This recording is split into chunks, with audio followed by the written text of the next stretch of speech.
Hello and welcome to round three of the Founder's Return.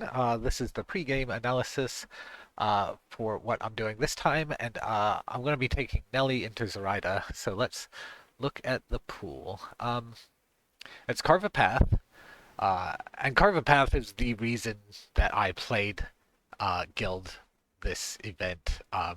I really like the interaction of exclusive interview and carve a path because it's one of the only effects in the game that just says, no, actually, you can't move the markers when you would like to move the markers.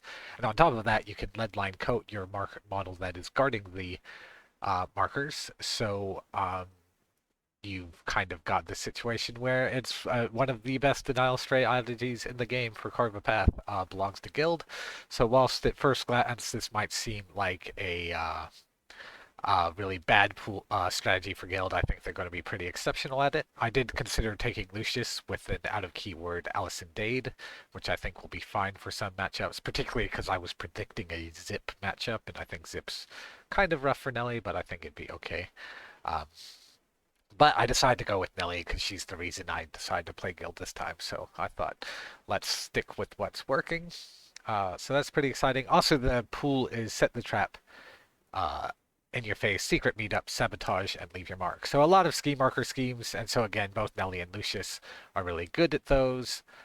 Nellie is better at denying, Lucius is better at scoring, but I think those are pretty self-explanatory. Set the trap is very dependent on your opponent. In your face, Nellie's okay at scoring, but because she does like to be in their face, but I'm not necessarily killing the models that are next to her, so that's not always an easy score. Secret meetup. My force movement isn't on the level of like Yanlo or Lucius. I'd really lean more towards that if I was playing Lucius. Sabotage, of course, easy scheme for Nelly to do and to deny potentially. Although it depends because his crew is quite mobile, which is the problem. And then leave your mark. Nelly is a beast at dominating the center. She's really good at that. So I would be very surprised if my opponent goes for leave your mark, considering how good I am at stopping that. Um, so that's a pool. It's one of the more mobile pools that you're going to see in GG3, um, and especially with Sabotage in the pool, that really sets up a dynamic where this entire board is live. This is the board here, and like as you can see, there's like all over the map. You can be scoring points on so many different things. Um, that Sabotage really defines this pool. In a way you don't see that frequently. But like because of that, the mobile strategies on this pool are really viable, I think. And that's part of why I was worried about Zip. Plus, he's just good about scheme marker schemes. But my opponent picked Zoraida because he's already played Zip this event and he's trying to have a bit more fun. And I played Nellie because I'm wanting to have fun with Nellie. So this perhaps should have been a Lucius versus Zip battle rather than a Nelly versus Zoraida battle if we were both going like absolutely cutthroat competitive, I think.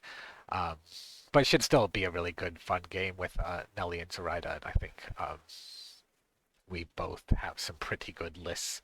Like it's just perhaps slightly less than optimal, but still really good. So naturally, when you're going into Zoraida, what you've got to worry about there is the obeys from Zoraida 1.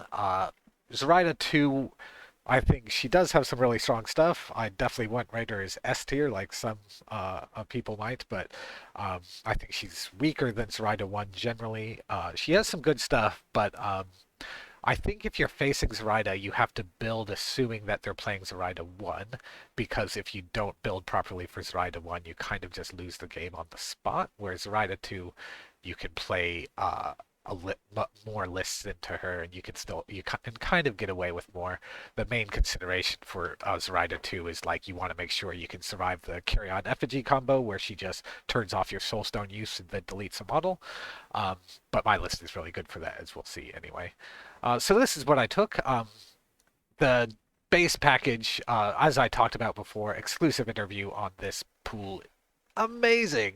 Like, being able to freeze those Carve a Path markers is just stupidly game breaking. And to some degree, it kind of breaks the strategy, and I think we're going to see a big uptick in guild because Carve a Path, the one strategy that they would maybe be bad at, they're actually going to be really, really good at. Although, funnily enough, they may be bad at cursed objects. That was the hardest pool for guild this round, I think, is cursed objects round one. But that'll be interesting to see. Um, I took the Nellie with leadline coat, Allison Dade with leadline coat, printing press trio. You know, that's, as I've said before in some of my previous videos, that's the core that if I can abuse that with Nellie, I really want to. Gives me a really good double exclusive interview auras. It's really fantastic. Nellie and Allison together are a fantastic control package. To me, that's kind of like the core of Nellie. And then usually for Nellie, I'm looking to take two beaters. So this time I took Melissa and Lone Marshall. Um, these run and gun models are interesting because run and gun is really bad against obey because it's really efficient for the obey character. Not only can they obey your model to get out of position um, by charging, they can then also shoot virtually anyone on your team, which is really bad. Luckily, they are both min 2, and so if I relent against them, they aren't doing that much damage to my own team, except Lone Marshall, who can cheat for a Ram's trigger for crit strike, or the Maim trigger, so he doesn't really have triggers you want to be relenting against, but I think it's kind of the best option anyway.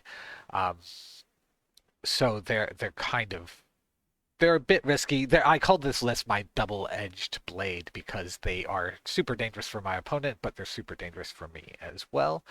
Um, Another consideration is that Zoraida can only in quotes, of course, obey something that's about 25 inches away.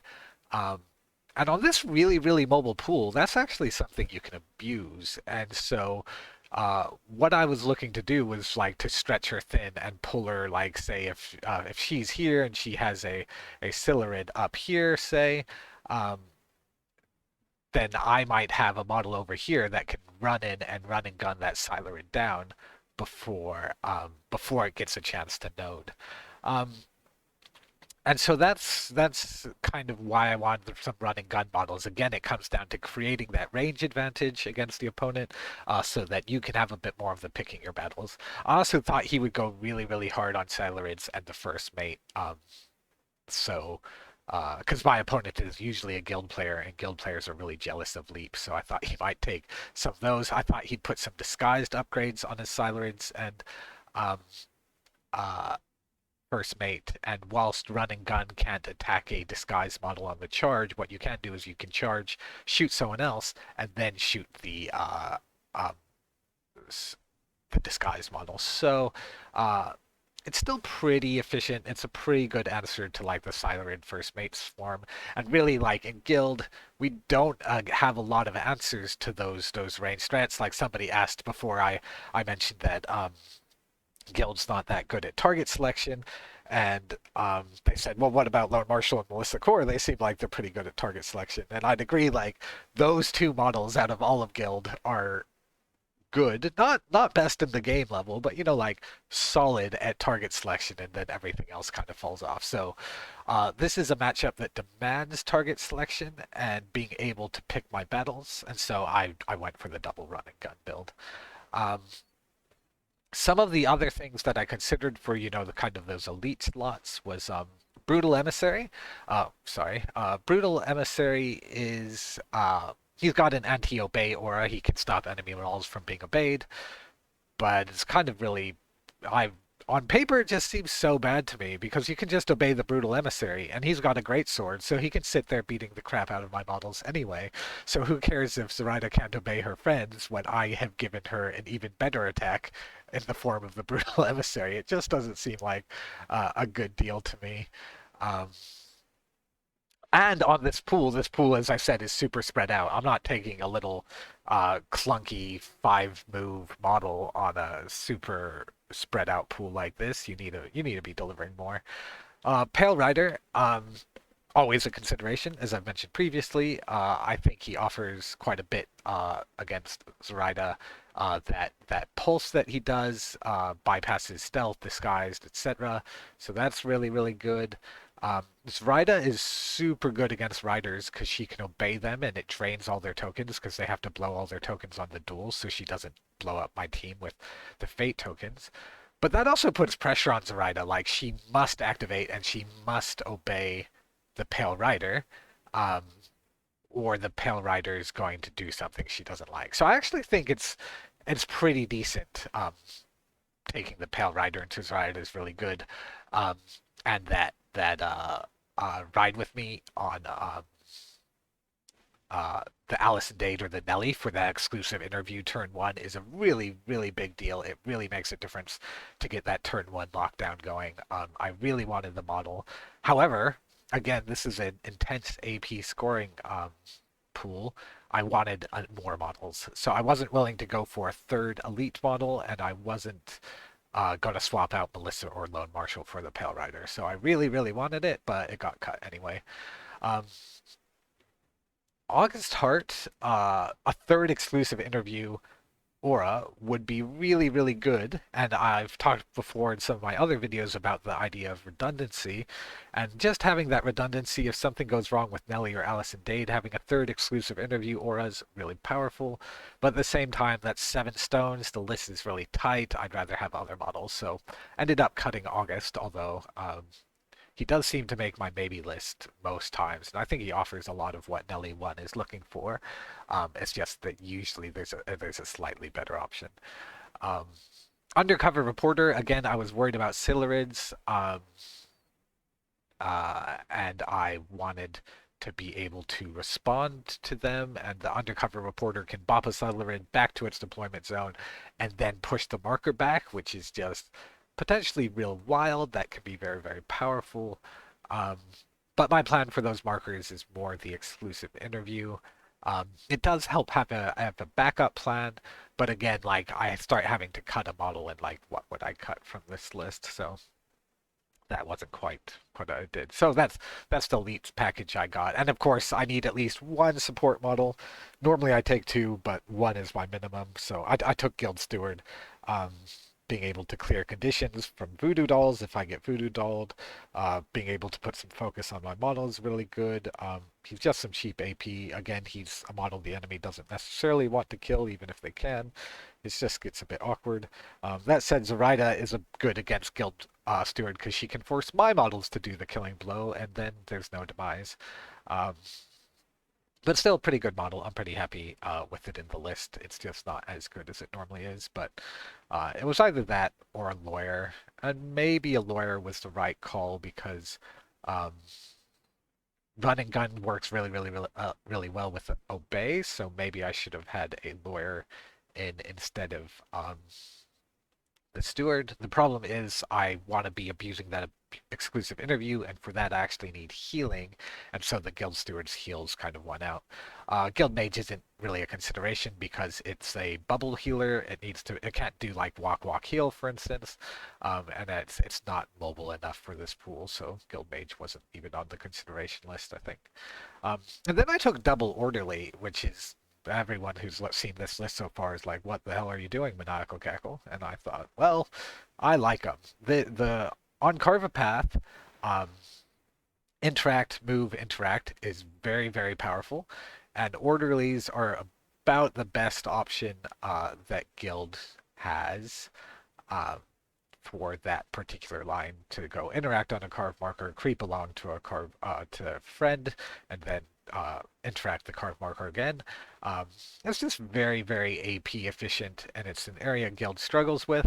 Um, so I'm happy to take these bad models for the role of Carve a Path because Guild gets all these other amazing models and amazing tech. So like that's like these models are over the top, which is dragging my list upwards, and then these models are like worse than like in Rezzers you wouldn't even consider playing an orderly, right? You'd be like, oh my god, I'll take like a Necropunk or Archie or Monos or I mean there's a dozen models in Rezzers you'd take before an orderly, I think.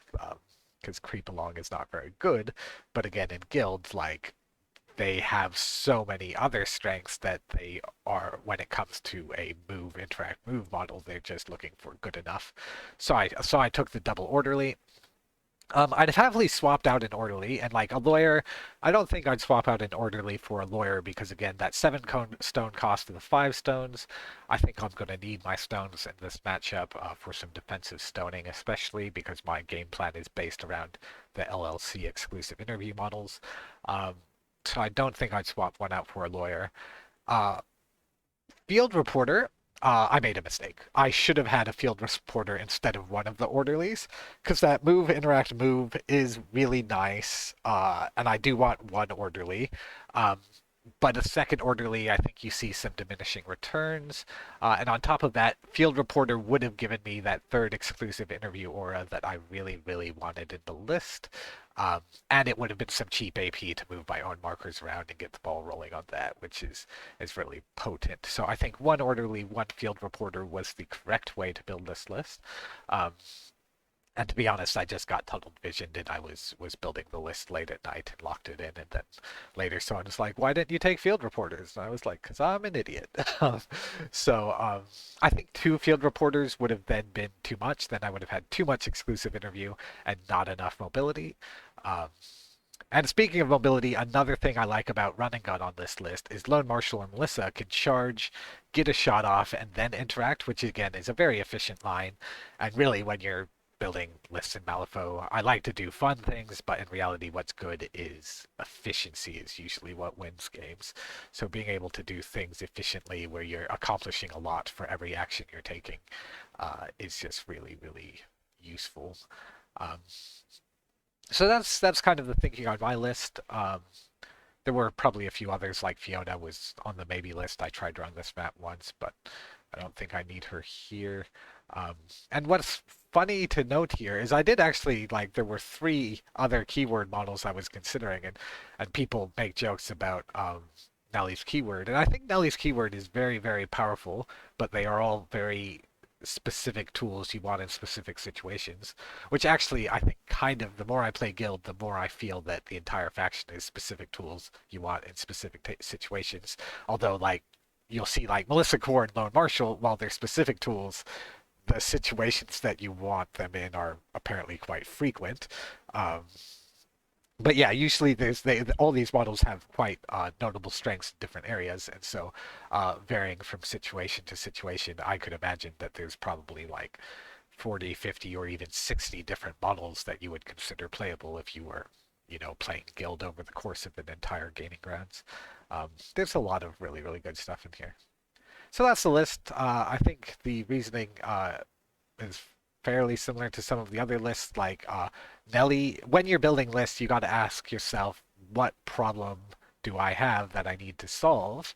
And for Nellie, what I'm really experiencing is the problem that she needs to solve, and the reason she needs to go out of keyword is that she doesn't have the way to deal with threats elsewhere on the board.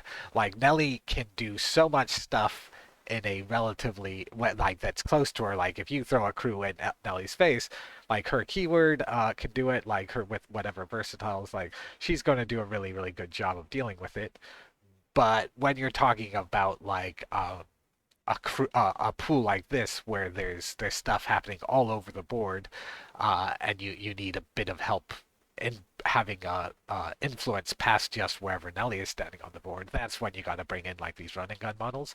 And again, this is why, even though I am wild about Nellie on Carve a Path, for this specific Bayou matchup on this specific pool, I think Lucius was the right call. Um, but I played a lot of Lucius last month. Everyone was making jokes that Lucius is what I would play this month. So I'm kind of making an effort to like see what I would be doing with Nellie. So um, to some degree, the list that I'm building also reflect the fact that I'm forcing Nellie into more mobile situations than perhaps she would ordinarily deal with, and that's why you're seeing a lot of run and gun here. So that's my list. Here's Zoraida's list. My opponent chose Zoraida too, which, knowing him, I kind of thought it might be, but also thought I had to prep for Zoraida 1. But it's funny, I did all that prep for Obey, and then it didn't matter. He's got some really solid support. Big Brain Bryn, Bo Fishbucker. He's got some really good scheming AP with the Solarid, First Mate, and Will-O the Wisp. Although That's not that much. Like, if I kill the Wisp and the Silurid, like, his point scoring ability goes significantly downwards. Instead, he's got, like, this bubble here of these four models who are bubbling up and messing with me. Um, so it's going to be a bit more of a bloody fight than I anticipated.